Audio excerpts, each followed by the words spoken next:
that were written by Hal. Because of the length of these sentences, they're not really designed to be repeated back to yourself like many of my other recordings. They're meant to be read, or in this case, listened to. So I encourage you to take a deep breath, get focused, and open yourself up to absorb these powerful affirmations. The first category is developing self-confidence. I am just as worthy, deserving, and capable of achieving everything that I want in every area of my life as any other person on earth. The only thing that separates me from the most extraordinary life I can imagine is my level of commitment to becoming the person I need to be to achieve everything I want. From this moment on, I am 100% committed to my personal development each day so that I can create and sustain the levels of success I truly want and deserve. I commit now to schedule and follow through today with the necessary actions that will ensure that I create the extraordinary life I deserve to live. From this moment on, I give up being perfect for being authentic. I will be myself. I will love myself, and others will too. The next category is achieving health and fitness. I realize that achieving level 10 success in every area of my life begins and ends with my health and energy. Maintaining optimum levels of health begins with putting healthy, energizing food into my body, such as living foods like fruits, vegetables, nuts, seeds, etc. So I will place more value on the health consequences of the food that I eat than I do on the taste, since the taste only lasts for a few moments, but the consequences impact every area of my life and last a lifetime. I also commit to exercising every day, even if just for a quick 7-minute workout. I understand that making a change only takes discipline for a short time, and then a new habit will be formed that will make sustaining the change virtually effortless. I cannot put off level 10 health and fitness, so I will buy and eat healthy food and schedule time to exercise today. Next up, creating relationships. From my family, friends, and significant other to my coworkers and even strangers, I will love all people unconditionally because that is how we all deserve to be loved. I refuse to judge others because I recognize that I have no way of knowing that had I lived another person's life, I might talk and act exactly the same way. I also understand that the more value I add to the lives of others, the more value that I will reciprocate. So I will focus on adding as much value as I can to enrich the lives of every person I come in contact with. Next category, achieving financial success. First and foremost, I understand that money isn't inherently good or bad. It's what a person does with it that makes it so. The more money I have, the more options I have to make the impact I want to make in the world. I also understand that my financial situation up until this point is simply a reflection of how I've related to money, making it, saving it, and growing it. But there are virtually no limits to how much money I can earn, save, and grow. It's simply a matter of investing time in developing my money mindset through learning about money. So, I will commit to consistently read articles and books that will teach me how to earn, save, and invest money so that I can be financially free. The final category, overcoming adversity. I know that where I am in my life now is both temporary and exactly where I need to be to learn what I must learn so that I can become the person I need to be to create the life I truly want. Even when life is difficult, especially when life is difficult, the present moment is always an opportunity for me to learn, grow, and become better than I've ever been before. Just as others have done, I can turn my adversity into an advantage by accepting all that is out of my control, past, present, and future, so that I can give myself freedom from emotional pain, be at peace, and create the life I truly want. So take a deep breath and sit with those powerful affirmations. Again, those were written by Hal Elrod, inspired by his book, The Miracle Morning. And once again, I encourage you to look in the description or show notes of this recording, follow those links, and learn more about the book and the 6 things that he encourages all of us to do every morning to start our day. Thanks so much for listening. This is Bob Baker of bobbakerinspiration.com, the author of The Power of Affirmations and Positive Self-Talk. Until next time, so long for now.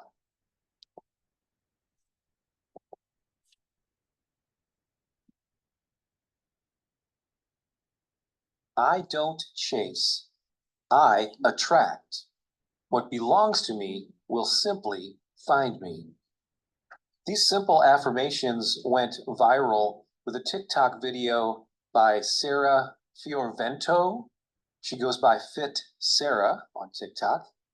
And many people claim that repeating these simple statements to themselves on a regular basis, that they work miracles. So in a moment, I'm going to begin saying these affirmations on a loop. There'll be no space for you to repeat them back to yourself. They're pretty short, so you'll get the hang of it rather quickly. Just either say them along with me or just listen to them and let them sink into your subconscious mind. We'll take a break or two to do a little visualization. So take a deep breath, get centered, and let's begin. I don't chase, I attract. What belongs to me will simply find me. I don't chase, I attract. What belongs to me will simply find me. I don't chase, I attract. What belongs to me will simply find me. I don't chase, I attract. What belongs to me will simply find me. I don't chase, I attract. What belongs to me will simply find me. I don't chase, I attract. What belongs to me will simply find me. I don't chase, I attract. What belongs to me will simply find me. I don't chase, I attract. What belongs to me will simply find me. I don't chase, I attract. What belongs to me will simply find me. I don't chase, I attract. What belongs to me will simply find me. I don't chase, I attract. What belongs to me will simply find me. I don't chase, I attract. What belongs to me will simply find me. I don't chase. I attract. What belongs to me will simply find me. Let's pause for just a bit and take a little time to absorb the meaning behind those words. If you're able to, just visualize the things that you desire coming to you, showing up, ideas, opportunities, people, the tools you'll need. Just take a little time now to sit in the vibration of attracting the things you desire.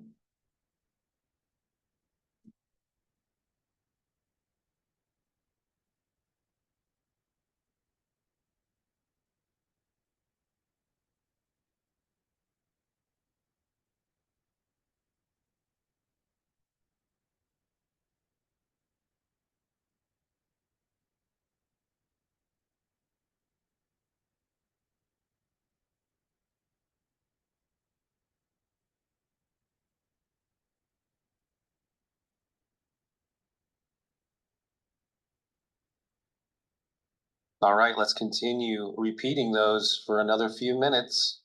Here we go. I don't chase. I attract.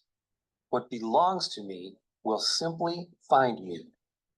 I don't chase. I attract. What belongs to me will simply find me. I don't chase. I attract. What belongs to me will simply find me. I don't chase. I attract. What belongs to me will simply find me. I don't chase. I attract. What belongs to me will simply find me. I don't chase. I attract. What belongs to me will simply find me. I don't chase. I attract. What belongs to me will simply find me. I don't chase. I attract.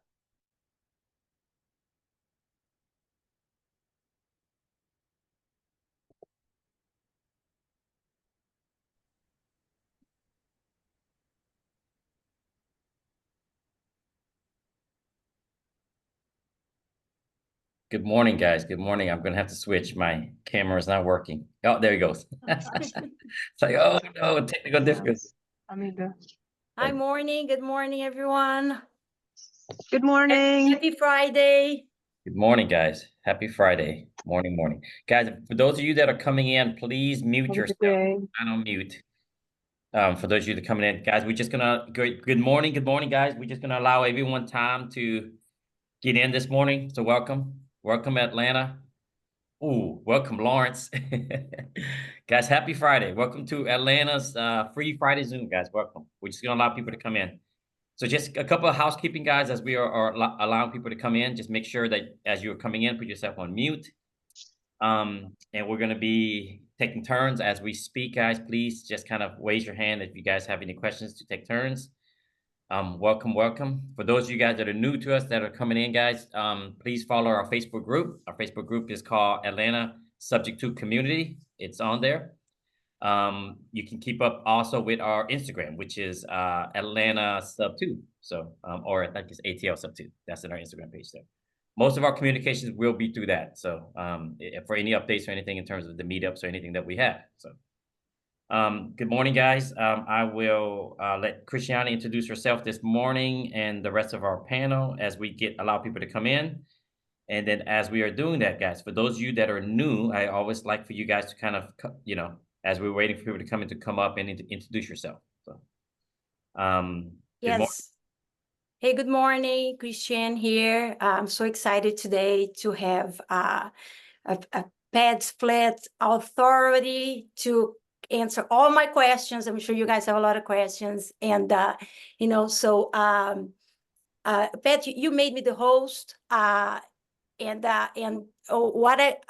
we're gonna wait until more people come in, but I'm just so excited for today. As you guys know, we do real estate and fix and flip, and then now we get into co-living. So that's something that I really want to share with you guys, our journey, and it's been great. So, so today, have your questions. Nick is going to be doing a presentation for about 30 minutes or less.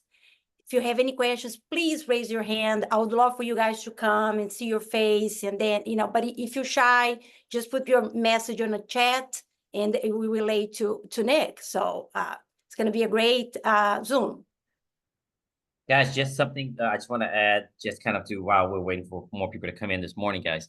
So, this morning, I don't know how many people know the Miracle Morning or how many people use the Miracle Morning. For those of you out there, I can see you guys on camera. Raise your hand, guys, a little bit. Who knows Miracle Morning? Just a little warm up for the day. How many of you guys use Miracle Morning?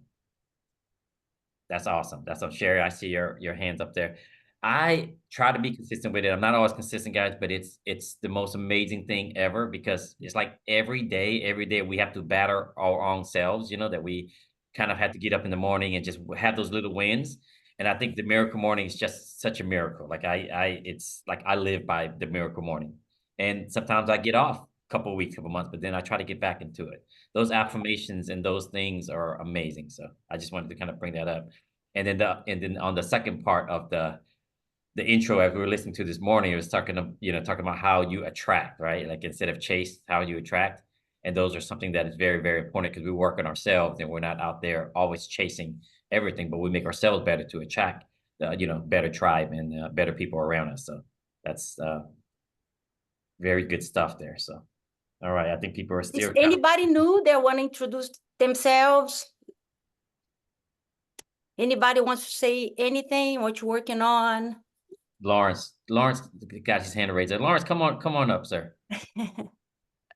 Good morning, folks. Lawrence McKay here. Hey, Lawrence. New to the call, not necessarily new to Pat and Christiane. I see a few familiar faces, but I am a part of the substance community as well. One of the regional leaders over here in South Carolina, and really just wanted to tap in because I kept seeing this call coming up on my calendar, and I'm like, man, I can't get to it quite right, but I'm glad to be on today because I'm actually very, very interested in the topic. PadSplit is something that I've had my eyes on for quite some time, so now is a good time, perfect time really to kind of sit down and take some notes and learn. But thank you for having me on. Thank you for putting Zoom on. So thank you all. Thank you, Lawrence. Thank you. How are things in South Carolina been? Busy. It is a very active market. We have a lot of investors that are coming from out of state who are very interested in the Carolinas, specifically South Carolina. Columbia, where I'm physically located, is also very, very high on the pre-foreclosure list. So Okay. there's a lot of activity there. So it's Awesome. a really, really great place to be right now. That's awesome. I've been meaning to reconnect with you. I know I've been so busy. Do you remember when we were out in Augusta, the guy from Israel? Yes. Have you ever connected back with him? Julian? Yes. The Israel guy. He's from Israel. He's in Israel, but he invests in South Carolina because I was trying to pull him in Georgia, and he was I like, know who you're talking about. I forgot his name off the top of my head. I did reach back out to him, but I have not been able to connect with him again. Okay. But I've reached out to him a couple of times. Okay. No, I was just interested because he's on my list to kind of go back and reconnect a little bit because I remember he only likes South Carolina. But thank you so much, Lawrence. Yeah, love having you. So blessed to have you. We've been also been not reconnecting, but building out the connection out there in Savannah, and that's going to be something that's in you guys' region. So Savannah, Jacksonville, and Charleston, I believe. Yeah, we have a really, really large community of vets, like OGs in Charleston. So let me know if you want a connection or two. I can get you in touch with some really, really hard hitters, some heavy hitters. Great. No, that's awesome. All right. Thanks, Lawrence. Good seeing you. Okay, let's get started. I just want to let you guys know, in case you don't know where's the thing to press for raise hand. You go to React, and there's raise hand right there. And if you have any questions, Nick is gonna open up for Q&A after, you know, he's done. And then if you wanna, you can put your question in the chat or raise your hand. I would love to see you guys, and so we can do more of engagement. All right, perfect. So I'm going to introduce the star today. His name is Nick. He's with PadSplit, and Nick, take over. Awesome. So thank you so much for Christiane for having me on today, and awesome to meet you guys. I love sub two groups. I love real estate groups in general. And I always like to start these off with a little bit of background about myself. So I was an independent artist for about 7 to 8 years before I got into real estate at all. So I worked out of my garage, sold things on Amazon, Etsy, basically e-commerce, but I really didn't have, you know, anything set up for retirement, no 401k, no assets to my name. But I started listening to Bigger Pockets, you know, podcasts back in the day, reading every book I could. I was really motivated. I was waking up at 5. I was doing a run every morning, and reading real estate books. I think I read 23 books that year because that was like one of my big goals, was to read and absorb as much information as I could. So as I was reading and I was getting into these real estate groups, I knew nothing about real estate. I actually met this guy through a mastermind, followed him on Instagram, and then just sent him a DM one day and was like, "Hey, I'd love to join your mastermind for, you know, maybe 1 month, and I don't have the money to pay for it, but in exchange, I could trade you some work." And at the time, I was making these painted cornhole boards. He was from Mexico, so I did a half Mexican flag, half American flag, and traded him for a month of his network. So I got into his network, real estate heavy, every Tuesday, every Thursday. And that's why groups like this are so important, because you meet different people, you understand different exit strategies. You just get such a volume and a depth of education and learning different things. And then you can jump on one, right? And that's why I think sub two groups and real estate groups in general are amazing. So I met this guy, and I was like, I want to get involved in real estate. I don't know how and what capacity. I have some money set aside from a HELOC on my personal home. And then he was like, you should talk to this guy named Anthony, Anthony Fontana. He's a real estate agent in Atlanta. Maybe some of you know his name. He's done a ton of volume. So I called Anthony. I was like, hey, I want to invest. I want to get cash flow, but I also want to get units. And he's like, well, what's your goal? Cash flow or units? Do you want to scale or do you want to get cash flow? And I was like, cash flow. He's like, you have to do this thing called PadSplit. And I was like, what in the world is PadSplit? And he's like, what we like, typically you're renting to people who are in the workforce, and you know, you want to maximize your house, so you'll have 7 people in a home. I thought that idea sounded bizarre, like insane. So I ended up getting a house in Riverdale, 6-bedroom. It was actually an existing 6-bed, converted the living room to a 7th bed, and that was my first PadSplit, which later trickled down to buying another PadSplit in Decatur. Was an off-market Did you say deal. Riverdale, like Riverdale, Georgia? Riverdale, yeah, That yeah. is my hometown. I went Clayton to high County, yeah, school. Oh my yeah. gosh. Yep. I love it. I had that one. I bought one off market through a person who was going to put theirs on PadSplit, but backed out. So I ended up buying his house in Decatur. I bought one in Orlando, and then I just bought my 4th one, which is in Ocala, Florida, and it was a sub 2 deal, which I am super excited about because it was my first non-traditional deal.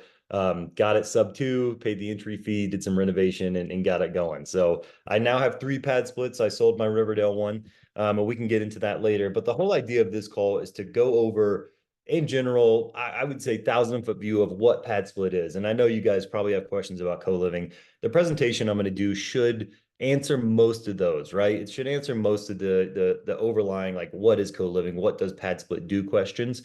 But as you do have additional questions, throw them in the chat. I can't go in the chat while I present, but I'm happy to go through those later, and then we can open it up for Q&A. So give me a second. I am going to share my screen, and bear with me because I use Google Meet for all of my meetings. So I'm a little, I wouldn't say unfamiliar with Zoom, but it might be a little sticky. So can everyone see the screen? Can you see it, Christiane? Yes. Okay, so it looks like it's got my girls right here, slideshow. Thumbs up. Yeah. Okay, awesome. Thank you guys. All right, sweet. So real quickly, this is my family, you know, kind of like my rock, my foundation, like why I invest, what my goal is in the future to build a portfolio and build a cash flow dividend that replaces our active income, right? So I got my 2 girls down here, and this actually was the house in Riverdale I bought. So this is the first property. hideously painted, 2 tones of blue. And you can imagine when we walked in the house, every single room was painted a different vibrant color, like electric pink, blue, yellow. I mean, wild. And I talked to That's how we do it now here. dude, I talked to the property manager at the time and I was like, do you think we should change this all to gray or something? He's like, I think it gives it a little bit of personality. It gives each individual Turnkey, man, turnkey. personal. Yeah. So I was like, okay, we'll leave it. And we never had an issue, but it was hilarious how they painted this house. All right, so let's see. All right, perfect. It's working. So PadSplit is the nation's largest shared housing marketplace, right? The biggest thing that we do is we provide the technology to streamline co-living. A lot of people get excited in my line of work about maximizing their asset. How many bedrooms can I get in here? What does the income look like, obviously? But the real tool behind PadSplit is the technology we provide to make this all possible. So these are some of our active cities, and this map is not complete. There are some cities we've added, and we're really in a growth stage to where we're adding a lot more cities here. I can name a couple for you right now. So we do have Austin, San Antonio have opened up for us. Charlotte is a newer market. We have a lot of existing satellite markets in the Florida area. So outside those Orlando, Tampa, and Jacksonville's like Ocala, Lakeland, spot markets there. And then Atlanta is our founding market. It's our biggest market. There's a ton of volume there. And Atlanta has really grown into these spots that work very well for PadSplit, and then some spots that might be a little saturated where you want to avoid. But this is our active map. And the thing that's important about this map is, for instance, I live in Colorado. There's no bubble in Colorado, right? So that means we don't do paid marketing for the tenant base in that city. You can put a PadSplit anywhere. You would have to outsource the lead generation. It can be a challenge for most people. But if you want to take advantage of this model, I think it's vitally important to be in a major city that PadSplit is marketing in.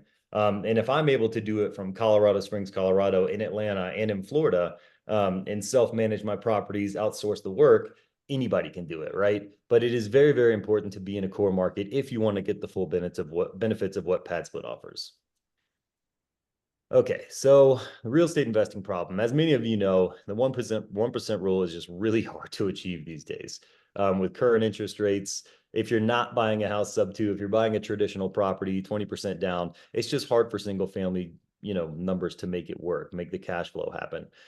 So PadSplit really turns that on its head. You're using a single family home typically. I work with a lot of people who use multifamily, some other different types of assets, but you're maximizing a single family home more than you can with traditional single family because you're working off multiples, right? Multifamily model on a single family asset is really the idea. And PadSplit is a really good way to generate amazing cash flow. That's a bit of a hedge, a bit of a difference from short-term rental, right? The buy box is slightly different than that. You're going to have a little bit more consistency because of our target demographic, who is the workforce, who affordable options are only getting harder and harder for these type of people, right? So as I mentioned before, we're a technology company. That's the power that PadSplit provides to our owners, to our host. And it's a two-sided marketplace. That's the way I like to think about it. On the one side, you have your property where you list it, much like Airbnb. You build a listing, you have a picture, you have a description, you have a room price. The other side of that is a tenant base that we constantly collect. So we are constantly advertising to people who are looking for affordable options in the Atlanta area. Someone who makes 30 to 50K, I would say on average. Think, I'll pull up a slide in a second, but the workforce are people who work at, the Atlanta airport, FedEx, things like that. These are the jobs that people might struggle to find one-bedroom apartments because they might not have first and last month's rent. They might have credit score issues. So we're really trying to address that demand nationwide for affordable options. And the good news is that market share is only growing. So we're just addressing that. Now, what does PadSplit do? Essentially, PadSplit is doing the marketing. We're doing the member screening. There's two things here that I think are vitally important. The marketing for me is so important, right? Putting a house on there and understanding PadSplit's going to do that marketing and advertising for me is amazing. Member screening, background checks, employment verification, credit checks. As somebody moves into your house, we've actually boosted this a couple times since I've been involved with PadSplit. It used to be when someone books a room in your house, they move in immediately, you have no say. Now we have about 3 layers of protection for screening. So we have the initial screen to let people into the PadSplit program. As they move into your house, you can approve or deny that person based off their financial history, if they have bad ratings, if they have an eviction in the past, you have the ability to do that. And then there's some additional screening you can put on your profile. There's no additional charge to it, but it goes into bank statements a little bit more. It goes into credit score. It eliminates about 15% of people who could have moved into your house who don't essentially qualify for that higher tier. So there really is 3 levels of qualification there. Member to member management. People ask me every day, you know, what do I do with 7 people in the house? How do I manage that? When it's 2 people in a house who are together and who have issues, we have a CX team dedicated to dealing with those smaller level issues. So the host doesn't hear about that all the time. Move-ins and move-outs are done sight unseen. Again, it's a listing just like a short-term rental. So when someone finds it and they book it, they have movement instructions with their codes to get in the house. They have a time when they move in. We open a line of communication with that person to ensure they moved in smoothly, everything's functioning, and then we shut that line of communication off. And then payment collection. And payment collection is my second biggest thing next to marketing, because if you can imagine 7 different people in a home, different payment structures, different cards, PadSplit collects all the payments on a weekly or bi-weekly basis, and then we distribute payments out to you through direct deposit typically. So you attach your bank account, PadSplit takes all the payments in from the members and then pays you out usually before the first, it's like the 1st to the 5th of the month is when you get your check. All right, as I mentioned before, this is where the essential workers work, right? This is where the workforce works. You know, when we started this company, it was very heavily focused on functional homelessness that we were trying to solve, right? There was a lot of people who were living out of cars, still working jobs, but couldn't find housing. Now, as you know, I would say probably with inflation, with wages, with appreciation, with prices, and the inability to get affordable options, I think that median level of income has kind of dropped, and now we're seeing more people adopt PadSplit just because it's hard to afford anything. So now instead of functional homeless, we've moved up a couple tiers of, you know, grad students, people just moving to a new city looking for a job. So I think the quality of tenant we've gotten as far as payments and as far as like functionality within our program has really stepped up. So there's a lot more people in our market share who are looking for these affordable options. But long story short, these are the jobs that people work, right? You can think about these type of jobs, you know, maybe a school teacher or a manager at a Starbucks who lives in a city like Tampa that's really unaffordable. They'll look for a PadSplit property. So I just want to put some background to who's living in the house. Excuse me, I'm gonna take a sip of coffee. It's 7 a.m. in Colorado, so I need a little bit of a kick. All right, as we mentioned before, you know, barriers to housing, and this is one thing I think of a lot. Like I think of cities like Jacksonville, Houston, maybe parts of Atlanta, but Kansas City, where it's an affordable option to get a 1-1 apartment. But again, you have that first and last month's rent, you have credit score issues, you have a major security deposit that can keep people out of housing. PadSplit provides flexibility for people to get into housing. Now we are, you know, there are some things with our program that do help our members tremendously.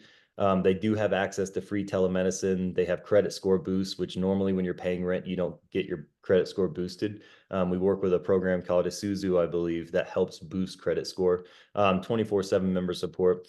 Now, each room is basically all inclusive in this place, right? So they're renting the room from you, but they also get utilities covered. They also get free Wi-Fi. Typically, they get access to laundry and things like that. So it's a very like rounded, full service mechanism that these tenants are getting through PadSplit. So there's a lot of incentives for them.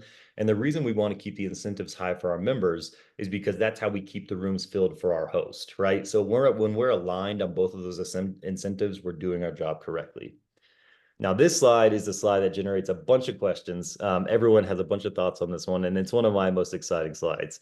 Now, this is a single family home on the left that you would typically see. And a lot of our homes built in the 70s and 80s were overbuilt for square footage, right? If you think of the core American family, 4 people in a house, you have a 1,700 square foot to 2,400 square foot house. You have a lot of room that's just not being used. So we look at this dining room and this living room area. And as an investor, these areas are really providing diminishing returns. It's just square footage that's getting damaged by tenants over time. And our thought is, why not convert these to additional bedrooms within the PadSplit model, typically drywall and framing. I've done, I think, 8 bedroom ads through my properties now, and it's typically very quick. 2 areas of egress, a window and a door. And then just maximizing that space to then utilize and make money off that additional square footage just makes sense in this model. Now, some people have left living areas. That's becoming more common in our model. But the idea is like maximizing that square footage, putting additional units in the home. You'd be amazed at how many homes I see that are just like really, really thoughtfully, I don't want to say cut up, but maximized for bedroom count. I've seen single family homes that have 12 bedrooms in them and then function completely fine in PadSplit. That's not the model I use. I have 5 bedrooms in each of my homes. I think they function much better. My cash flow, like top end, is not as high, but I think the functionality for someone like me who's halfway across the country works really well. This is just a general slide about PadSplit versus single family rental and revenues. On average, you're going to make 2 to 3 times what you're going to make on a cash flow basis with a single family home. My parents, they live in Tucker, Georgia. I'm not sure if y'all are familiar with Tucker area, but they have a house across the street and they're renting it single family. Their cash flow is about $200 a month after all expenses. And what I talked to my mom about is they had an HVAC issue. So they had to get some work done on the HVAC, not a complete replacement, but it put them out of cash flow for 3 months. So now they're just breaking even for 3 months. And on my PadSplit property in Orlando, we completely replaced a whole HVAC unit, $4,500.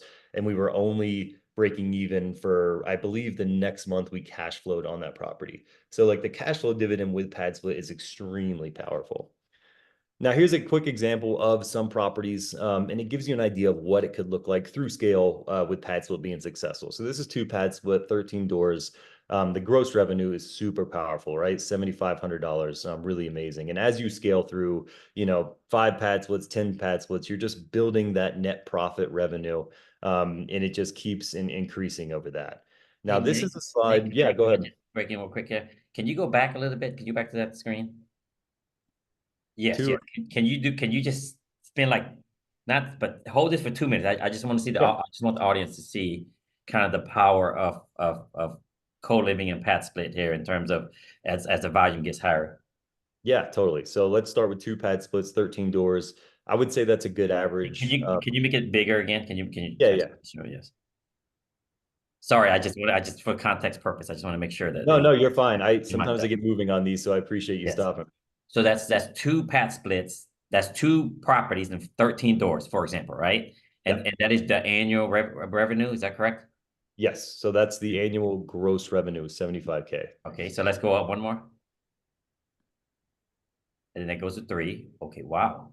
Which is a big jump, right? If you're going for 13 to 26, that's a big jump in numbers. I would say this is probably more like 4 PadSplits, but this is based off a true portfolio. So that's working through some severe scale, but you can see, I mean, the gross income just jumps significantly. It's just mind blowing how like you think about it, right? Like and seeing it on paper, like, oh my gosh. Because guys, for you guys that are out there, for us that are buying creative deals, that are buying subject to deals, right? We're picking up these deals, guys, at $20,000, $30,000 a piece. So on 3 to 4 properties, this kind of revenue, it's just mind blowing. Like, oh my gosh, that's amazing. Thank you so much for slowing down there, Nick. No, I appreciate you stopping me, Pat. Thank you. No, it's extremely powerful. I believe this specific one is based off someone who's in Atlanta. And her whole goal was to move her family to Europe through the income based off PadSplit. At this time, she had 10 PadSplits. She actually achieved that. So she is living overseas. Amazing woman, really good operator. And now I believe she's at 13 PadSplits. She has a property management firm that she built grassroots. So she's totally vertically integrated within her own system. And just, I mean, this is a really, really hefty salary for many doctors, right? And this is gross profit, of course, right? So you're going to take off the debt you have on the properties. You're going to have expenses.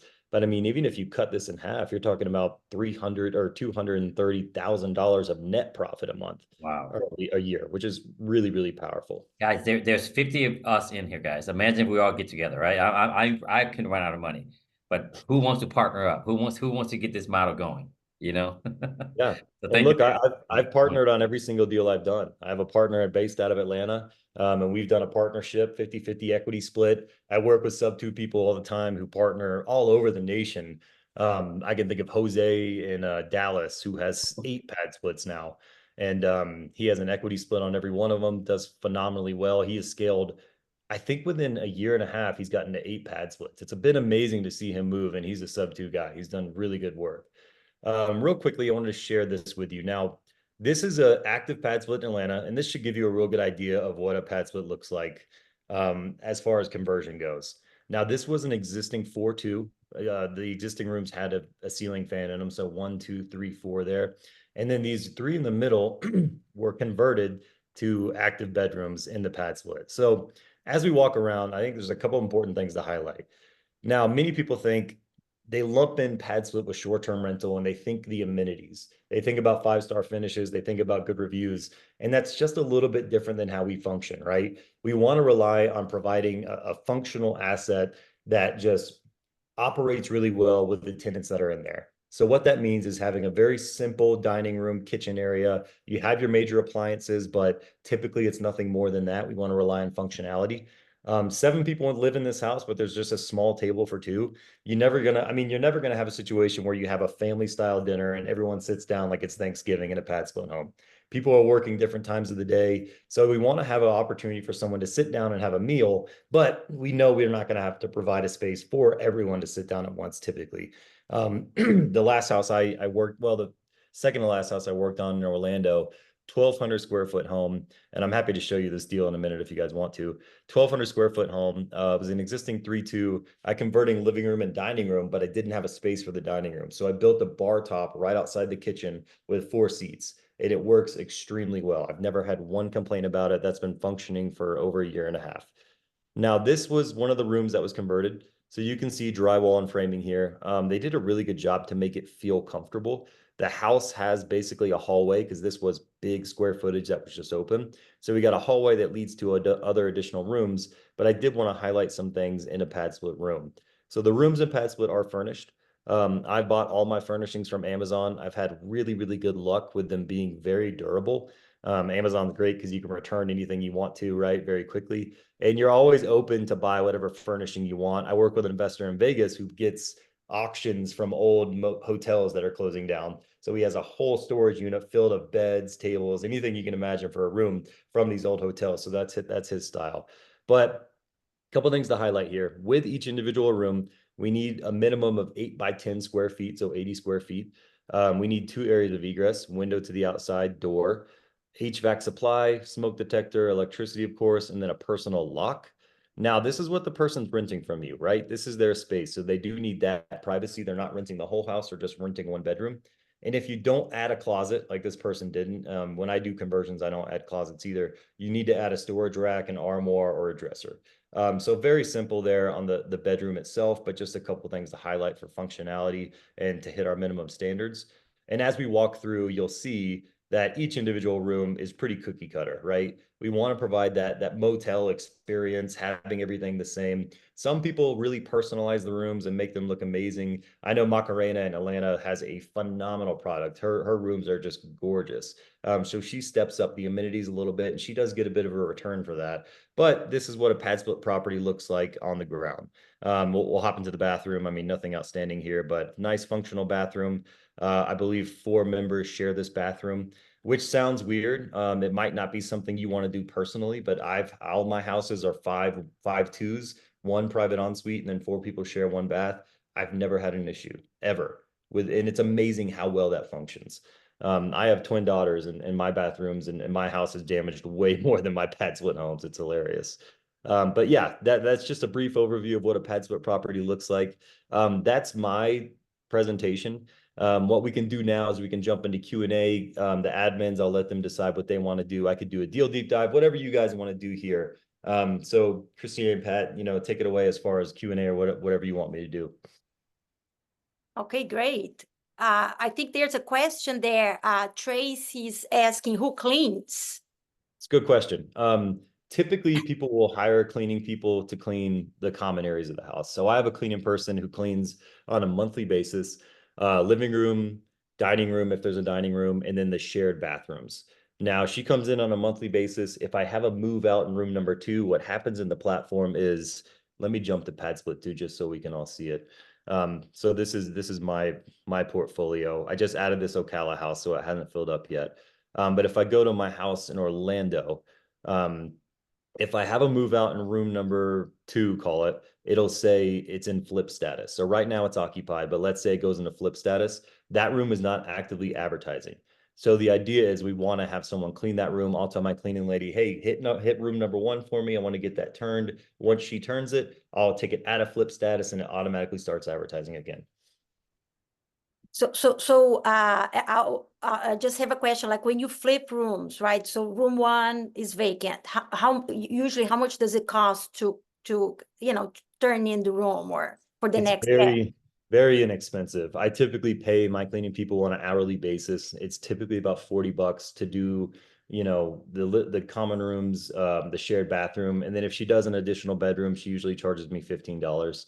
So she'll go in there, she'll sanitize everything. Typically we replace the mattress protector, get it swept up, get it clean, and get it relisted. So it's a very, go ahead. Like for the bedroom, do we need to have linens ready for them, or how does it work when we changing members? You do not need linens. They actually provide they bring their own blankets and pillows. So typically it's just a bed frame with a mattress and a mattress protector. That's the standard. And people understand that they bring their own linens, which is nice. So you're not doing a massive flip like a short-term. No Airbnb, yes. Okay, yeah, good, right. Good. And I think Garrett has a question.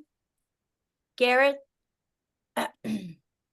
More like a comment other than a question, but I'm very heavily involved in the FHA 203K renovation loan, and we're seeing quite a few people that are actually buying single family homes with the 203K at 3.5% down, and then doing exactly what Nick says. They're taking the dining rooms, converting them to bedrooms. They're taking the living rooms, converting them to bedrooms, sometimes even finishing off garages into additional bedrooms and bathrooms. But we as a society are actually regressing.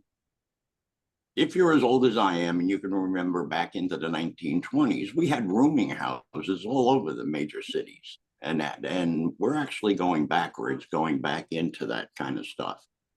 So this is not really surprising as a concept, but in Atlanta here specifically, Tyler Perry, bought up the Army base down on the South Side, and he's renting out rooms for people he's bringing in from other areas of the country. And now we've got a Lionsgate built a studio out in Douglasville, which is doing the same thing. They're renting these rooms and then giving them to the people that they're bringing in.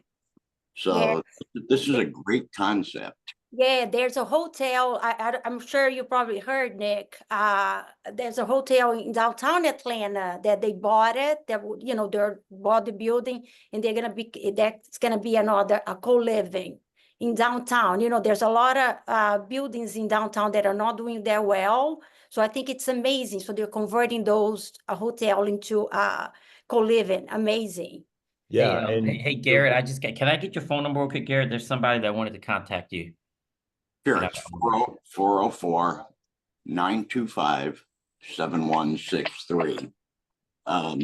You can also get me at 203katlanta@gmail.com. Okay, thank you, sir. Yara has a question. Hey, Yara. So do you also provide bedding or only furniture? You already answered the question, Christiane. You asked it. Okay, good. About the linens, yes. So you provide the furniture, the bed, and the protector for the mattress. That's it, right? Right. Yeah. And then, dining room area, table, chairs, and then a side table with a light. That's typically it. Okay. Ricardo, you raise your hand. Yeah, I did. I was actually going to ask a couple of things. Do you guys hear me? Yes. Okay, good. What about, so washer and dryers, is that something that typically provide? And if you do, do you charge kind of like a coin operated type of deal, or? Yeah, it's a good question. They are typically provided, and there is an option when you're building out your PadSplit on the dashboard to specify whether it's coin operated or not. I know some people have done coin operated with success. So that's completely up to the investor. I would say about 95% of hosts do not charge for that, but it is an option. Okay. Just one more question. I'm not familiar with PadSplit tools or anything like that, but I was wanting to know, is there any tools or dashboards or any sort of statistics that you guys provide that say, hey, these particular areas here are in much greater demand. These ones have, so might be better to invest in here, or we're seeing a trending up of demand in this area. Stuff like that, right? For investors, like, hey, Absolutely. what would be better to purchase properties, right? I'm not going to purchase a property like 3 hours outside of Atlanta, probably wouldn't work, but No, you're so exactly right. That's like that is my job. That is my role at this company, is to help people. It's a consultative process, right? So I get with an investor. If they have an active property, I can underwrite that property, go into the demand, go into the data that we have, and give them feedback. And then if someone's looking for a home, what I typically do is I start with, where do you want to invest? Okay, you want to invest in Atlanta. Here's the active map of all our pad splits. It's really concentrated down here. Price points are lower. There's some areas of opportunity up here. I can get a bunch of data for demand, for occupancy, for room rates, and then we can tailor down what asset works specifically for this process, getting more granular into the house itself, room rates. So that my job is to provide all that data on a one-on-one basis with my clients. So absolutely, we do that. awesome, thanks. Yes, Lawrence, you have a question, comment? Question actually, and I may have missed this somewhere in the presentation, but and I know this probably varies from market to market, but what is the average stay of Good question. each tenant or client? Yeah, great question. So PadSplit set up on a week-to-week basis, right? So payments come in on a weekly basis from our member, which freaks out a lot of people. As someone moves in, they have a 31-day minimum, and then it's week to week after that, so they do have flexibility. Our average tenure throughout PadSplit is 8.5 to 10 months per member. So it's a much longer term stay. And I always like to couple that with, when someone finds an affordable option close to where they work, they tend to stay a while. I've had people in my Florida house for over a year and a half. And then I've had some people who stayed for 3 months, but on average, the stay is much longer than people anticipate at 8.5 to 10 months. Great question. A follow-up question for that is, I know that, depending on the length of their stay, there may be some tenancy laws that kind of apply. How do we navigate that? So there's an interesting process within PadSplit where our lease structure helps us navigate through a bunch of problems. So the lease structure is set up like this. PadSplit holds a master lease on the property. The property has one tenant in PadSplit. Everyone who lives in the property participates under a membership of that lease. So that membership actually gives us a lot of protections with, county rules, terms, lengths of stay. Since you have one tenant in PadSplit for a yearly basis, it is technically a long-term tenant. So that does help us. It just helps us with functionality. Thank you. Yeah. All right, Jim. Hey, Jim. Yeah, hey, good morning, everybody. Good So morning. Nick, I want to make sure that we talk. I buy in the Kansas City market, Yep. and I just purchased a home that could be a really, really good pad split home. Okay. And what I noticed in that market is the homes are really old, and they're pretty close together in the downtown area. So parking is what, there's no homeowners association or anything like that, but the homes are so tight together. Parking is always a concern. They don't really have mass transit like they do in Atlanta and Kansas City.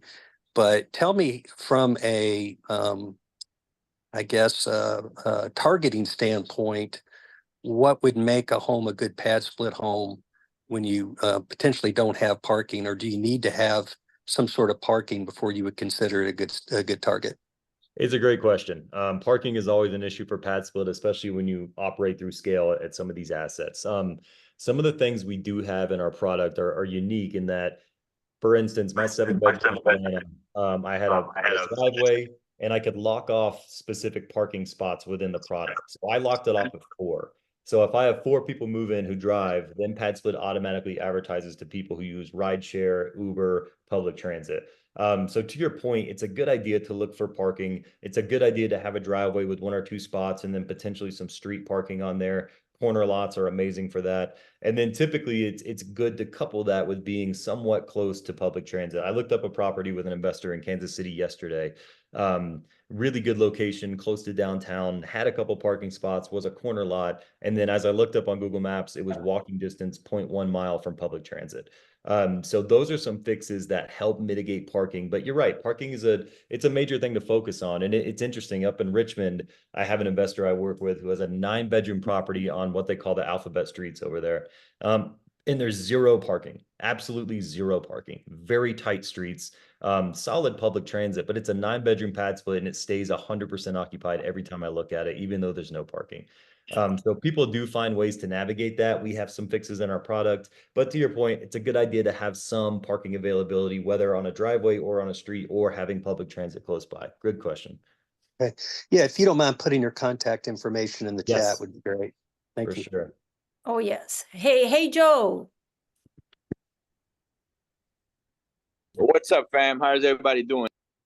Good. Happy Friday. Happy Friday, Uncle Joe. Did you have a question? I see your Yeah. Good morning, everybody. Great topic for sure. You know, it's very interesting as to how the market is shifting and investors have to shift as well because of you know, the market rent, right? And so what happens is there's a shortage on housing and affordable housing, especially those that have, you know, these jobs that are not really paying up to par. I mean, it is what it is, but you still have to cater to that. My question is, how do you handle any type of roommate issues between roommates? How do you guys handle that? So like, you know, Unit A and Unit B get into an altercation, are they going to be calling me to, you know, diffuse that situation? No, great question. I mean, look, we're dealing with a lot of personalities at the end of the day, right? You got 7 different people in a home. There's a couple things that I think help this situation. So when someone moves into a pad split, they're extremely educated on the fact that they're going to be in a co-living situation. They're going to be sharing areas, common spaces, bathrooms, right? We do that on the front end. Now, if people cannot get along, those get escalated. Number one, there's a message system where they can communicate to each other through the app in a pad split home. If that escalates, it goes to our CX team who deals with member-to-member issues, small level issues, someone stole my peanut butter, XYZ. If it escalates further than that, we can actually remove someone from a pad split. I've had this happen with hosts of mine. We can actually transfer one person in a pad split, say room number 2 to another pad split. This happened in Vegas with a host of mine. 2 people just could not get along, and we worked through a bunch of different channels. And then we actually transferred one of those people to another pad split property, and it worked really well. So we do have some workarounds with that. Typically, our CX team and our internal team is dealing with that before it gets to the host. So you're not dealing with the smaller level issues. Hey, Nick, just got a quick question real quick in terms of that. You know, can you hear me? Sorry. So for example, like Section 8, with Section 8, once you get out of Section 8, you can't get back in. Do you guys have a system where you ban bad people from PadSplit? Yeah, people can get terminated. And if someone gets terminated from PadSplit, and it inhibits their renting power in any other model and any other asset class for a long time. So they're very incentivized not to get terminated, but it does happen. So once someone gets terminated, they cannot come back into PadSplit. So that is a situation where someone is just not following the membership guidelines. We can terminate that person. Okay, thank you. I have a question too. So let's talk about the fees, because I know you guys recently changed the way you guys charge the owners. What is your what are the fees like today? Yeah, it used to be a 14.75% of gross revenue flat fee, which is pretty hefty. And now we've recently changed to an 8% of gross revenue fee. PadSplit takes the first 10 days of revenue from a new move-in. So someone moves into their house, say they have an 8-month tenure, we take the first 10 days of revenue from that to recover marketing costs, and then it's 8% of net revenue, of 8% of gross revenue afterwards. So over time, this new fee model nets much better results. The initial part hurts a little bit with that 10-day fee. You have a move-in fee associated with each room that goes directly to you, which offsets it. But to be honest, I'm still doing pad splits. I don't get a break on the fees, by the way. And I think the 8% model is gonna fare much better than the 14.75% over time. Yes, no, that sounds good. And I talk, you talking about Macarena. She has so many PadSplit in Atlanta, and she loves the new, the new structure. So what it was before and what is now the 8%. Why do you guys do 10 days? It's just it was the best way for you guys to get the payments, like just for the first 10 days. I think it really helps recover some marketing spend for us.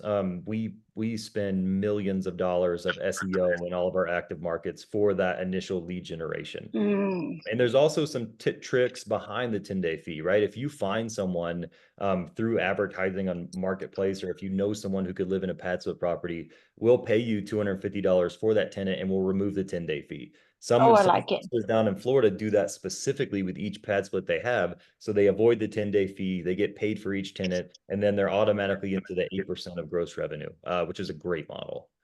That's wonderful. And now, if I want to have a PadSplit and say I only want to have girls, or it only gonna be military style, just do you guys allow that? And like, how do you go around it? Yeah, you can do that. You do have control to do that. You can put it in your title description. As people move in and move out, you can approve or deny who you want in your home based off those criteria. We do have some female-only homes. We do have some over 55, senior homes. So there are specifications you can do that. The one thing I would say, you would have to understand that it's going to probably reduce time to move-ins, time to fill, because you're specifying it so much, but you absolutely can do that. Yeah, because and then the market get a little bit smaller, right? But there's some people that they do want to focus on sub market. Awesome. So hey, Nick, Simon, who's talking now? This is Jim again. I just had a quick question for Nick. So what % of the people stay for 30 days or less? It's a very, very small percent. Very, very small, right? Most people are looking for a longer term option in this platform. I don't have an exact number on it. I've never personally seen it in one of my homes. I've had a move out right when someone moved in, which they do pay a penalty for that. Not sure what the reason was, but that did happen to me. So I would say it is far, probably under 5%, I would say. Yeah, it's a small number. Thank you. Awesome. Nick, I have a question here. As far as let's say there's a leak coming out of the bathroom. Who handles that aspect of overseeing any type of issues with the house? How does that work? Great question. Sorry, I'm just putting my contact information here real quick. Yeah, so with issues of the home, that the owner is always in charge of the physical side of the asset. PadSplit handles move-ins, payments, members, advertising, but the physical side of the home is always the investors. So with that, you'll have PadSplit members who submit maintenance tickets. And I always like to use this thought process is when I have a house full of 6 to 7 people, I have eyes on the asset constantly. You're going to have probably 3 to 4 people sharing a bathroom. So if you have a leaky sink, you're going to get notified about that immediately. So there's a weird way where even more people are in your house, but the asset stays in better shape because you know about it quicker. If you have a single family rental with a couple in there and they neglect a leak issue that turns into a severe issue later on, that's a problem. But if you have eyes on the asset, they submit a maintenance ticket. Hey, the sink is leaking in bathroom number 2. I outsource a plumber to go do that work. I give him the access codes. I pay him separately. PadSplit does not deal with the physical side of the issue. It's always on the investor, but that ticket system works very well, especially for someone like me who's out of state. I rely on those tickets to get maintenance done. So it's a pretty good process as far as getting that maintenance ticket in, outsourcing that work. Gotcha. Now, do you guys give the option of you guys handling that and then passing over the invoice to us? There is an option for additional property management. It's area to area. We partner through our vendor network with property managers all over the nation, and they can basically couple PadSplit with an additional property manager. They'll handle your dashboard. You're essentially as passive as you can be. They'll do all the maintenance tickets. They'll get the, the bill, they'll pay for it and everything, and then it'll be deducted. So some people love that super passive nature. Since I have 5 bedrooms, my net income potential is lower. So I self-manage all mine, a little more hands-on, but really not terribly hands-on. I'm surprised how hands-off it is. But yeah, some people add additional property management to handle everything. And then do you guys do recommendations for general contractors everywhere? Because I know you sent me some from Atlanta, but do you guys do that all over the US? Totally. Yeah. We have a whole vendor list set up in all of our areas. We have GMs within PadSplit whose job is marketplace health. So they look at the marketplace, make sure it's functioning correctly, go through listings with hosts, make sure they're optimized. They find vendor connections through, GCs, agents, photographers, property managers, vet them on PadSplit, enroll them, and then have them work with PadSplit hosts. So we do have that vendor list built out in every area we're in. Awesome. Simon. Hey, Simon. Hey, good morning. I have sort of a 2-point question. First of all, Christian's question about women only. Like, I have my current house, I'm planning to furnish finder the basement. It's completely furnished, and your PadSplit idea might be a really good opportunity for that as well. But we have a young daughter, and I don't want, random dudes at my house. So Yep. There's that. But then on top of that, you might have answered this already, but in terms of insurance on the house, how's that handled? And then with the extra people, and then also if you have a pool or something like that, is there any benefit or disadvantage to that? Good question. I'll start with the pool. Pool's hilarious because I've had people ask me that constantly recently. And pools are interesting within PadSplit. I don't think they provide much of a return as far as an amenity. I do have hosts in Florida who advertise their pool on their listing. It looks beautiful. And then I have people in Vegas who actually get paid by the government to fill a pool in, so they'll do that. I personally don't like the liability of a pool. I think you could have one functioning. You could have a house message that says, hey, the pool is off limits. I'm going to keep it maintained, but no access. You could cover the pool, or you could just have the pool and, deal with that as an amenity, which one of my most successful hosts does down in Sarasota. It's really up to the investor there with the pool. Personally, I don't like it. I would try to, diminish people going in there for liability reasons. Insurance is a tricky one with co-living. There's no good products for co-living out there. We are working with insurance companies to create some products for co-living specifically. One of our biggest hosts, based out of Vegas, he has stuff in everywhere. He's amazing. He has like 200 PadSplits. What he does is really interesting. He gets a general liability coverage on his home as an investor, as a landlord, and then he gets additional flyers on top of that from his insurance company. So he'll call his company and say, hey, I have coverage of this house, but I need additional flyers for whatever he wants, a tenant jumping off the roof, someone setting fire in the kitchen. And he gets these additional flyers. He's like, what flyer can I get on this additional policy that would cover these things? And typically it's just an additional $15 a month to have that specific thing covered. That's one of the better ways I've seen people do it. Mostly it's general liability landlord insurance on these properties. But insurance is a tricky one. And luckily and thankfully, we're working with some insurance companies that see this, as an option in the future, and they're making products specifically for co-living. Yeah. So Nick, it's a bit of an adjustment as we keep growing, but there are ways to, get good coverage. But I see the same thing that happens with short term, right? Yep. Like when it comes to lending, like loans and insurance, like nobody knew what it was. Right. Nowadays, you have several lenders, several insurances just for short term. It's amazing. And I see more lenders now doing co-living loans. And there's, the way they do it, it's been amazing. I think it's just because it's new for a lot of people. And I see like there's a lot of people too, like for example, Atlanta market is huge, it's strong, but there's a lot of people that I talk to, a lot of tenants that they don't know they can rent a house by the room. They don't know that. Once they see it, once it's more established, we should be able to get more services, property management, lending, loans, all of that. Just the same thing that happened with the short term, with Airbnb and Vrbo. So that's the way I see the market now. Yeah, completely agree. Yes. Simon, are you I done? have a question. Yes. What is the procedure in place to know that whoever has leased the place is going to be the one living in the place? What do you mean exactly?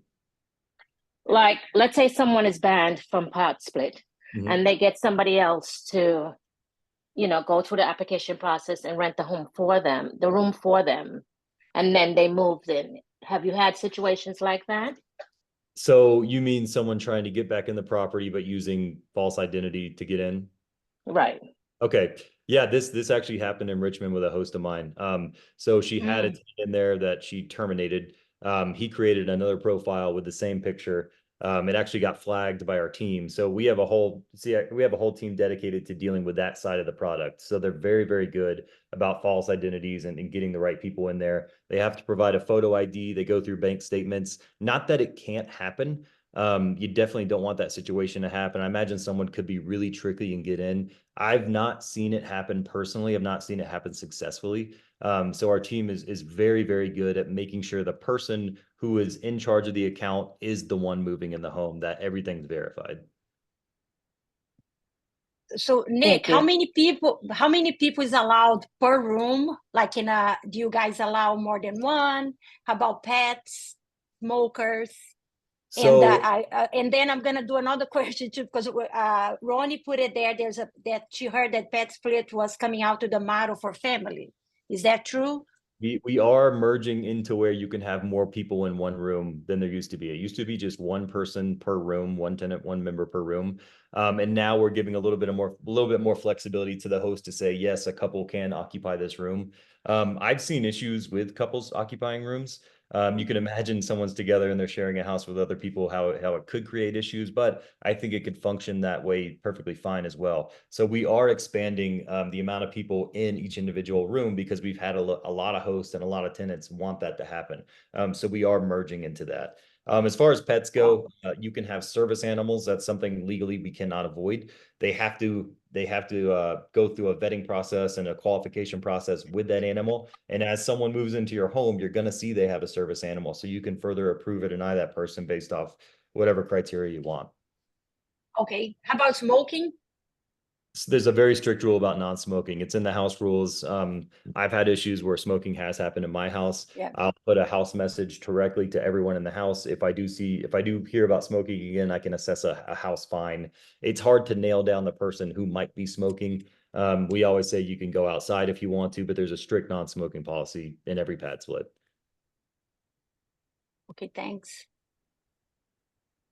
Mackenzie? I have a question. What do you feel about HOAs? I don't like them. HOAs.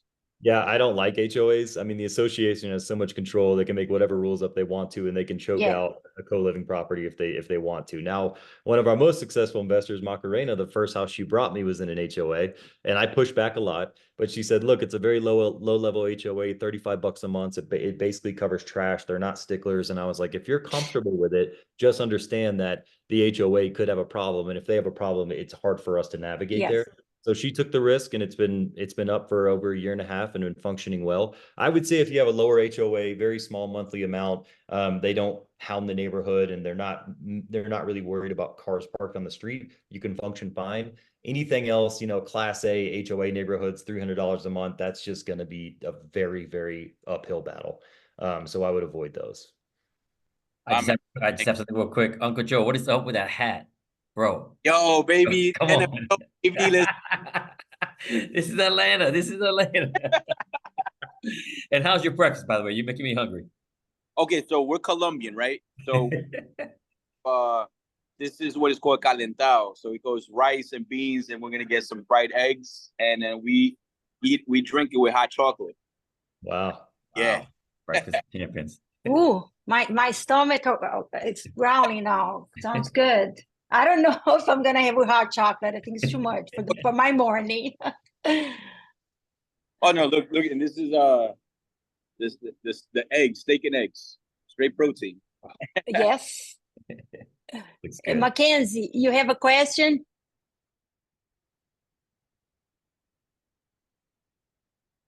Mackenzie. All right, Heather, you next. Oh shoot, I got skipped. Hello.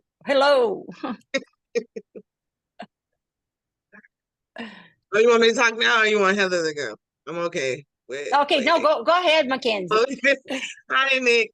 We had a conference call a couple of months back, but I have a question.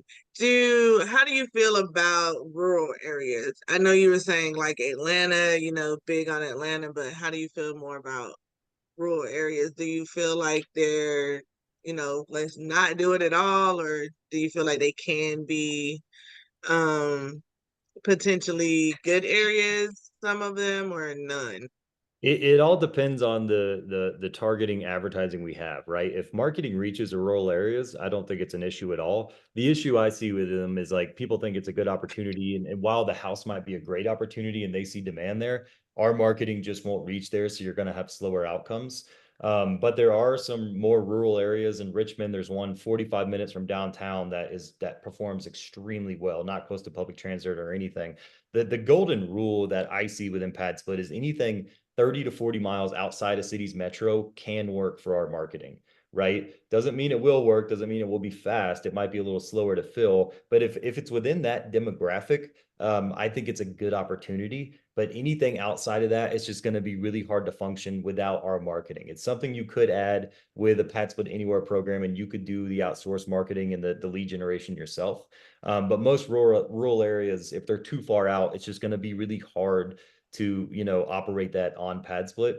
But if it's in, if it's within 30 to 40 miles of a major city's metro, or if it's within a satellite area that we have, I do think it can function. It's one of those things where I have to go into the data and see if we have marketing, see if we have outcomes there to provide feedback for you, because I don't want anyone flying blind. So if it makes sense, I'm always like, hey, look, I see metrics here, I see outcomes here, I see data, let's go for it. If it's too far, I'll be very frank with you and be like, I just don't think it's a good option.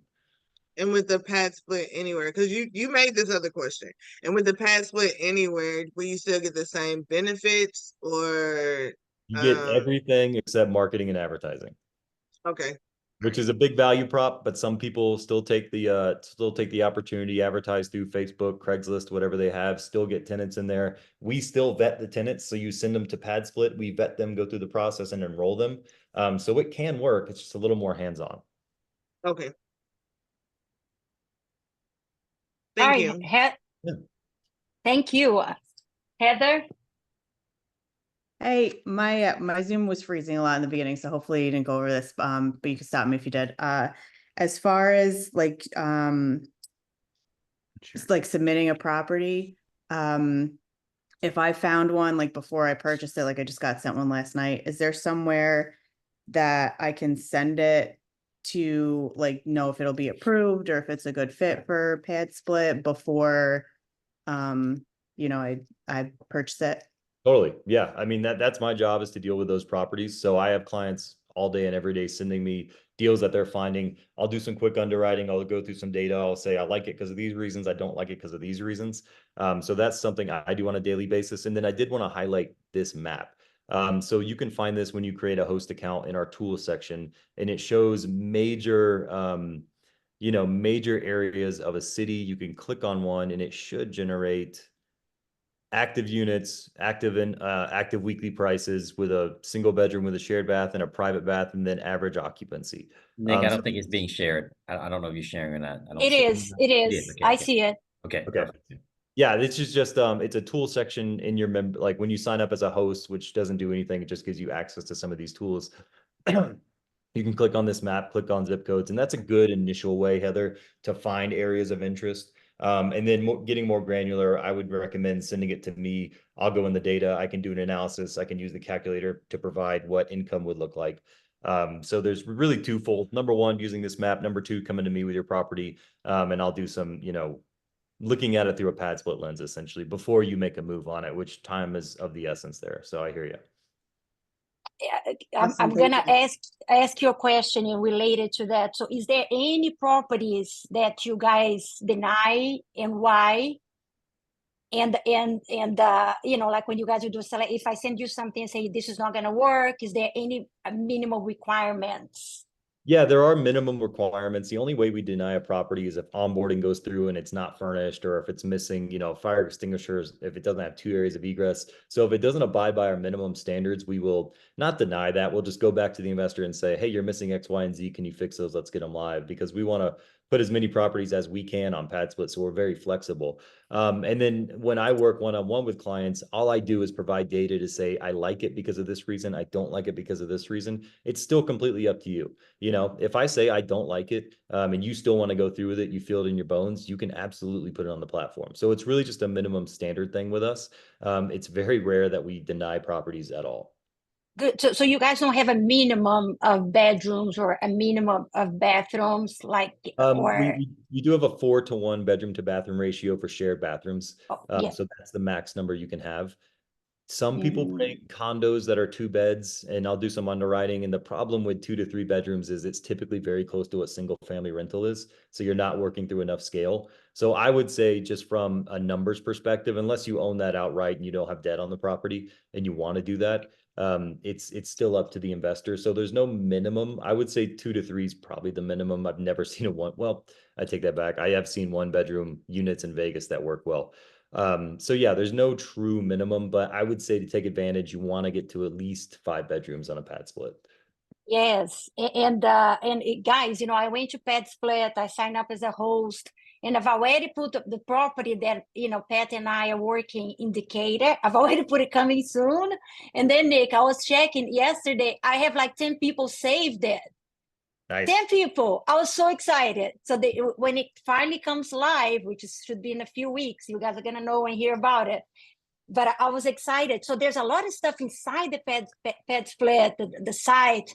They have, you can put the zip code, see what, you know, see how many properties. Nick, I have a question for you. Is there any area, since we're here on Atlanta or Georgia, is there any area that you think we should avoid?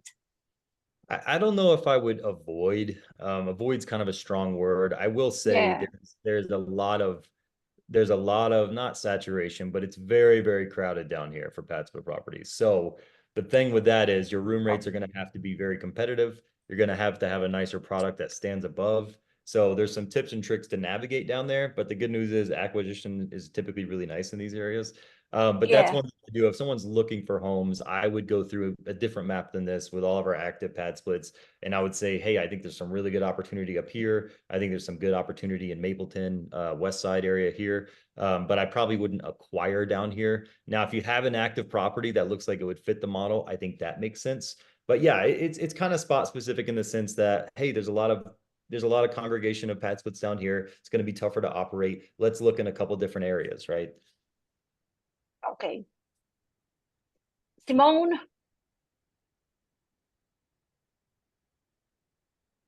Hello? She's on mute. There's Lucia. Hi, Lucia. It's Lucia. Hey, guys. Hey. I do have a follow-up question to the Sorry. insurance. That's okay. To the insurance question. You mentioned the general liability coverage will suffice for this model. I wanted to ask if the umbrella policy will also suffice, or what's the difference between the GL and the umbrella? It should suffice. There's just typically a dollar amount of, I believe it's $1 million in coverage with whatever type of coverage you have. Whether that's commercial, general liability, landlord insurance. We just need to see that the host has insurance, period, on this property for it to go live. Sorry, my daughter's knocking on the door. Yeah. So we just need to see that the host does have insurance. We want to have proof of that insurance as they sign the lease. So insurance is really a personal thing from host to host. There's no right or wrong way to do it from PadSplit. We just need to know that someone is insured to their level of comfort because it is their asset at the end of the day. And if you have multiple properties, guys, with insurance, you can always do what umbrella insurance, right? You can do $1 million per property and do umbrella insurance to cover that too. So, okay. Thank you, guys. Thank you. Joe? Okay, I got another question here. Let's get a little creative, guys. All right. How about rental arbitrage with a sprinkle of PadSplit? Have you guys entertained that? Because I used to do that back in my days for Airbnb and VRBO. Yeah. So rental arbitrage, obviously, for those that don't know, is you renting somebody's home, letting them know that you're doing corporate housing style or method, and then once they agree to that, hopefully you could do maybe a master lease of a couple of years. depending on your strategy, then you contact Nick, and then Nick goes in and bam, right? So tell me a little bit about that. I love it. Our CEO absolutely loves rental arbitrage. I've seen it a couple times. I've never seen a deal work correctly. And I think the biggest thing is making sure the owner of the property is very comfortable with what's happening, especially if you're doing renovation, right? If you're adding additional bedrooms. If it's a existing 5 or 6 bedroom and you can just go with PadSplit and you're not changing the asset at all, I think it would work great. But that communication between you, the investor, with PadSplit and the actual owner of the home can get sticky. So if you can avoid that, we are open to rental arbitrage all day. It's been harder to make the numbers work and harder to function with the existing owner. Now, when you say the numbers work, because you have to add that extra wall in the living room to create more revenue, meaning more rooms, right? Yep. But the owner is open to it, then that's perfectly fine, as long as it makes numbers. 100%. Yeah, so guys, it's very important that you be transparent when you do this type of rental arbitrage play. When I did it many years ago, I mean, I had like 9. I had a couple in Buckhead, a couple in Lawrenceville, and they knew what we were doing. It's just that they were in a tight bid. They're like, man, my property has been on the market for 45 days and I'm losing out on money. So I would just be transparent. I would meet them at the property and say, hey, look, this is what we do. I want to shake their hand. I want to explain to them what we're going to be doing. And I mean, I wouldn't say Airbnb. I would say corporate housing. It just sounds sexier, right? Yeah. But this would probably be the same play. It's just, hey, we'll take care of everything. We'll take care of any type of issues. We'll keep it up to par. We have a cleaning person come in here twice a month. So you know that your property is going to be clean and ready to go, right? No doubt. Yeah, it can be done, man. I've looked at it personally. I've never pulled the trigger on it, but I always thought, man, this is a pretty good opportunity. So totally.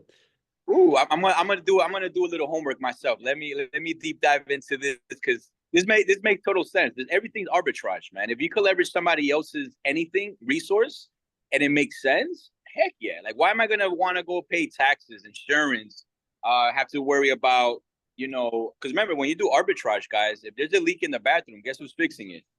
Not me, the owner of the house, right? So that's just one way of thinking about it, guys. So good stuff, man. Yeah, just don't bring the Bills hat to the showing. I like the appreciation. I like to own it. So, and then, there's a lot of people here that we all, like we have so many partners. Bring the deal, guys. And, we all work out with the capital and everything else and get a lot of, PadSplit properties. But anybody, Camry, is that how you say your name? Sorry. Yes. I have 2 questions. Hi. So the first one has to do with the pricing of the units. Like, who determines, like, does the investor have full authority on deciding like how much they charge, or is there like are there like policies that you have to, work within in terms of the pricing? Pricing is always up to you. I provide data based off metrics with active PadSplits and the data I have per area. So I'll give you, an average price. Sometimes I tell investors to start, this is what I do with my properties, start a little bit higher, trickle down if you need to. You can change some pricing later on, but pricing is always up to the host at the end of the day. I've had people where I suggest pricing and they're like, oh, I'm going to put it for higher. And I'm like, that's up to you. Sometimes they achieve that, sometimes they don't, but pricing's up to you at the end of the day for sure. And have you ever had a situation where you probably had like 2 units priced at a particular dollar amount and then like the other 2 are a little bit more expensive, even though it's the same amenities, same room type? That has happened. Absolutely. Okay. I do it on my properties for sure. Okay. The other question has to do with work from home people. Like, will your property be more competitive if you have like a dedicated workspace, or that doesn't really? Yeah, make no, a it's difference? a good amenity to add. I've seen it becoming more and more popular. So some people have started adding a desk and a chair in each individual room for a workspace. Some people dedicate, a small closet area or like a little nook to having a desk and Ethernet hookup and whatever they need. So that is a nice amenity to have in a PadSplit for sure. It's becoming more and more frequent. Okay. Thank you. Yeah, thank you. Yes, guys. Wow, it's 10:15. I just realized that. Wow. Nick, it's been wonderful. We need to wrap it up, this call, guys, Did everybody enjoy it? Was it good information? Everybody's gonna go out there, get a co-living PadSplit, right? I feel like we got a lot of good information. And Nick, great information. Thank you so much, yeah, Nick. I added my like contacts. I added my contacts. Yeah. Sorry to cut you off. I added my contact info. This is my personal number. This is my email. If any of you have a question, and I'll tell Christiane to share it out with the group again too. If you have any questions on data, if you have active inventory, if you want to source a PadSplit, I'm your direct line for all of that. That's what I do 24/7 with finding my own deals and then finding deals with investors and working with their active deals. So please feel free to reach out to me through my personal number and my email. He's been awesome because I've been texting him probably 6 months ago. I started out talking to you, and then I keep coming back and we gotta do it. And he's been great. He underwrites, he get on a call, we do a Zoom. I mean, it's amazing. I like it. I never thought I was between doing self-manage or doing PadSplit, and I'm like, I need a marketplace. I need to put it there. And then I talk with some people like Macarena. I mean, she put a property indicator. Seriously, like a month or 2 months later, she put on PadSplit. It's probably even less than that. They're full occupied. It's 5 bedrooms. So I see a lot of examples of people using PadSplit model, and they're doing so well.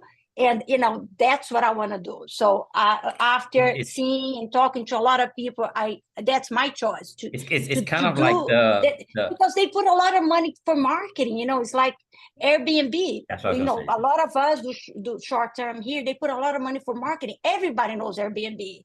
Everybody knows Vrbo or Booking.com. So why I'm gonna have to do all the work? They're right there, right? So it's amazing. Yes. But you put your information there, right, Nick? Yeah, I did. I don't know if it disappeared. But Christiane, if you guys want to share this to your network, I'll give you my details, and please feel free to holler at me whenever you guys need. Yes, just text me everything that you wanted to put there. If you have Instagram, I mean, anything that you want, and I'll put on a group. Guys, if everybody can just give Nick a warm welcome, please, for coming in and joining us. Thanks, Nick. And before, I think one last thing, Chris, I just wanted to add. Carrie, you still here from Savannah? I wanted to just see how it is. Carrie? I wanted to be. I think she had to go. Okay. Okay, now I wanted to see Nick, just real quick, just how's the Savannah market in terms of PadSplit before we let you go? It's challenging. I've had people bring up Savannah. I think there's good opportunity there. What we do within PadSplit is we go where investors go, right? So we're not just going to basically open a market with no inventory. If people come to us with a certain amount of scale, and if we can couple investors in an area and say, hey, there's a good, case study for opening Savannah, we have these investors who are going to commit this inventory, then we will start marketing. We'll do a legal review and we'll open that area. But we move with investors. So sometimes, I hear people say, well, what do you think about this market? I know it's really strong. It's like, well, we're not functioning there yet. We could be if we build out a good case study. So Savannah at this point is not open. Do I think there's opportunity there? For sure. But we do not have marketing in Savannah as of today. Okay. No, it's good to know. Thank you so much. Guys, also Lawrence from South Carolina. Thank you so much for coming on, Lawrence. That's definitely, our neighboring market. So for those of you guys that don't know, we have been working really hard in connecting with our submarkets, which is Columbus, Georgia, Savannah, Georgia, Augusta, South Carolina, just kind of in between there. Even like North Georgia, guys. There's a lot of real estate in between for us as a collective group of investors. It's very, very important that we do connect and kind of build those, those connections and those foundations. So we will. Can we talk? Can we talk about Savannah meetup? Yes. So it's gonna be Saturday the 14th in Savannah, and I think it's gonna be like 2 o'clock, 3 o'clock. We can give you guys more details, but it's gonna be sub 2. Savannah, we have the leaders there, Carrie, and what is the other person, Adam, and they're gonna have their first meetups, and hopefully, they're gonna be getting all the real estate investors and get it, so we have more the sub market. It's gonna be amazing. If you guys can, get in a car 3 hours from here, let's go there and be part of it. Their first meetup. Yes, it should be exciting, guys, because Savannah, if you guys don't know, it's the region of Savannah is more into Charleston, and also Jacksonville. So, you know, those real estate there, I would love to find a beach property somewhere along the way there. But yeah, so that's what we have coming up. Lawrence, you have anything on your side before we let everyone go? Really only one major thing is we have a community camp style meetup that we are putting on I believe the third weekend in September in South Carolina here. So it's at a campground. It's not community camp, but it's, you know, it's that same concept that's open to the public. So anybody who's, you know, wanting to come through, more than welcome. I'll make sure you get the information so that you can kind of share it with everyone. Okay, that sounds, I love that idea. I would make one suggestion, do like a beach camping. That would be amazing, right? I've camped on the beach before. We keep trying to get Myrtle Beach active again, but Charleston is kind of a bigger market, and that's where they planned it out of Charleston. So but it's gonna be, you know, it's gonna be upstate South Carolina. So yes. Beach, I got you. Beach camping, I would go. I'll grab my truck and my camper, I'll go. Yeah, Hey, we'll get that on the map. We'll get that on the map. I have a quick question, Pat, before we go. Yes. This is for everyone who was at Squad Up Summit. Does anyone remember the lady's name who's in sub 2 who got on stage, who has all the medical spas, the med spas? I cannot remember her name. No. Okay. There was someone that has a med spa? Yeah. I was popping out in the hallway. 20 or 50 of them. Yeah. Wow. Okay, no. If you know anybody on Owners Club, because we got recordings from Squad Up. Okay. You know, if you know anybody, they can go in there and, you know, and look at it. I'm not, you know, like, I will do it, but you're going to have to go. I don't remember, you know, but yeah, the recordings are in there. Yeah. There should be one out there. Yeah. Okay. Yeah, because we would have heard that, because we're you know, we're in the spa side of it for a long time. So yeah, I didn't hear. No. Yeah. Probably in the hallways. All right, I'll check it out. Thanks. All right. Thank you, guys. It's been amazing. So Pat, when's the next ATL meetup? So, hey, Tim. Hey, Tim. So the second week. So the second week, we're still planning that out. The second week of September. So second week, but not Tuesday, just not sure. Most likely going to be Tuesday, but we're still planning out locations. So yes. Awesome. And if you guys want to do I was thinking about this the other day. If you guys want to do a meetup up at our property in Blue Ridge, we could do a campfire night. Some people could camp over. Whoa. Yeah. Ooh, so of course. Just throwing that out there. If you want to collaborate, hit me up afterwards and let's put something together. I'm not usually off on the weekends, but I've got a couple of September weekends and a couple of October weekends that could work. So you have toilets for the ladies who needs toilets out there in your campsite? We got a cabin on site, so you can walk up the hill to the toilet. Yeah, okay. That's what we did at our wedding. Just want to make sure. Yeah, but for the hardcore, we've got an outhouse. Oh, let's plan for October. Seriously. Okay. And then, you guys hit me up after this and let's talk about it. October. Yeah, no, that sounds. Yeah. Joe. Hey guys, just a quick reminder. Edgar Vargas, Giovanna Vargas, and myself, we're the hosts of Nosotros, our Spanish RIA. And tonight we have our monthly meetup from 6:30 to 9:30 in Duluth. So if you guys want to come learn Spanish, we got some tequila and aguardiente on deck. So we're going to be going over multifamily, how to underwrite, how to get it financed. We have a special guest. Pat, I'm pretty sure, and maybe Heather and Christian, you guys know Alexis Jimenez? Yes. Yes. Yeah. So he's flying out. We're in Duluth. Oh, wow. Awesome. Yeah. Oh, he's part of the Vinageri Multify. Yes. Yeah. He's one of the coaches there. He's awesome, guys. A lot of knowledge right there. He's coming, and so is Wendy Acosta. So, guys, we're more than welcome to, receive anybody. I know it's all in Spanish, but hey, numbers are numbers at the end of the day. That's true. That's true. Oh. All right. Amazing. Thanks, Joe. I'll message you so I can repost that for you too. So just that would be great. Y'all hit me up about the Blue Ridge thing. All right, Pat? Sounds good, Tim. Thank you. All right, Joe. Good Friday. Thank you, guys. All right, guys. Chris, Happy you're gonna have to close Friday. it out, Chris, because I don't have access. You got to do it. Okay. Happy Friday. Happy Bye, long weekend. Have fun, guys. See you next week. Bye, Yara. Bye, Yara. Thank you. Thank you, everyone. Bye, Bye. Thank you. Yada, yada. Bye. Yada, yada, yada, Yada, yada. yada.